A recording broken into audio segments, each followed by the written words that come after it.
गवार बटाटाची आज आपण ब्राह्मणी पद्धतीची भाजी बघूया।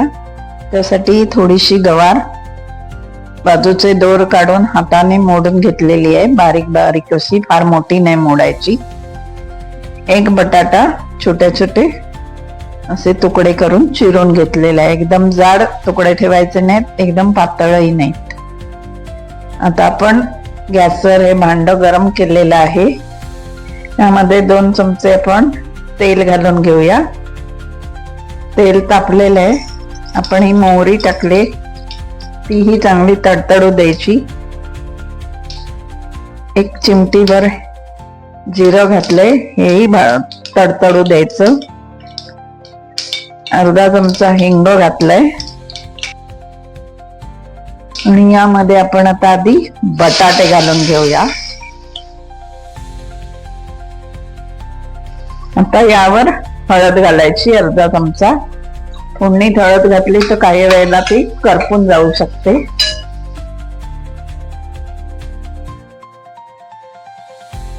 तर बटाट्याला वाफ काढून घेऊया। बटाट्याला किंचित वाफ आले, आता यामध्ये आपण ही मोडून ठेवलेली गवार आहे ही घालूया। काही ठिकाणी गवार कुकरला शिजवून घेतात, पण त्या ह्याच्यात गवारचा जो उग्र वास असतो तो जात नाही, भाजीला वास येतो, म्हणून असं फोडणीला टाकून वाफवून घ्यायची गवार।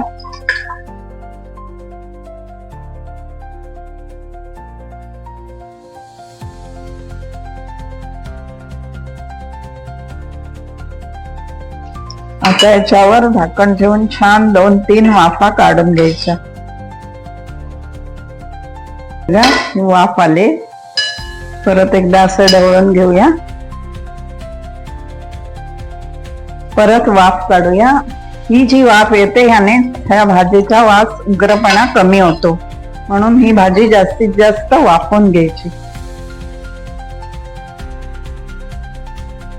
मस्त वाफ आलेली आहे, आपली गवार ही छान मऊ झाली।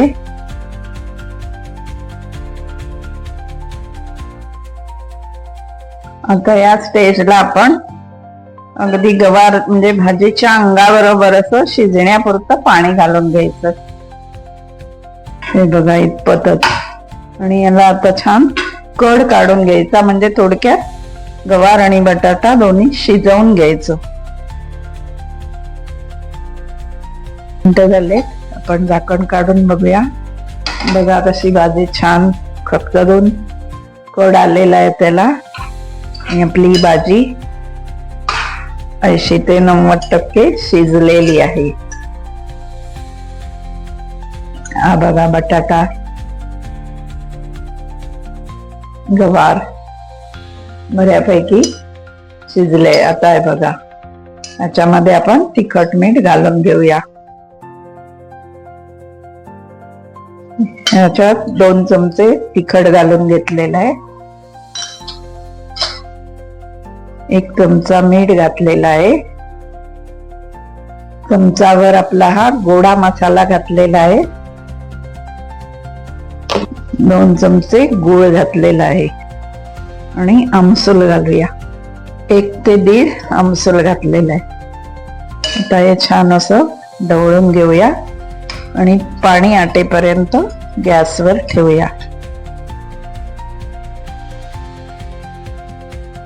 हे बघा काही रस थोडा कमी झालाय, थोडीशी ओलसर जर हवी असेल तर या स्टेजला ठेवायची, आपला गॅस बंद करायचा।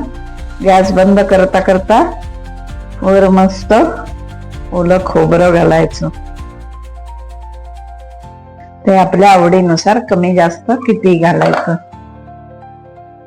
ही बघा ब्राह्मणी पद्धतीची गवार बटाटा भाजी आपली मस्त चवीची अशी तयार आहे। यामध्ये तुम्ही बटाट्याच्या ऐवजी भोपळाही घालू शकता, गवार भोपळा भाजी होईल।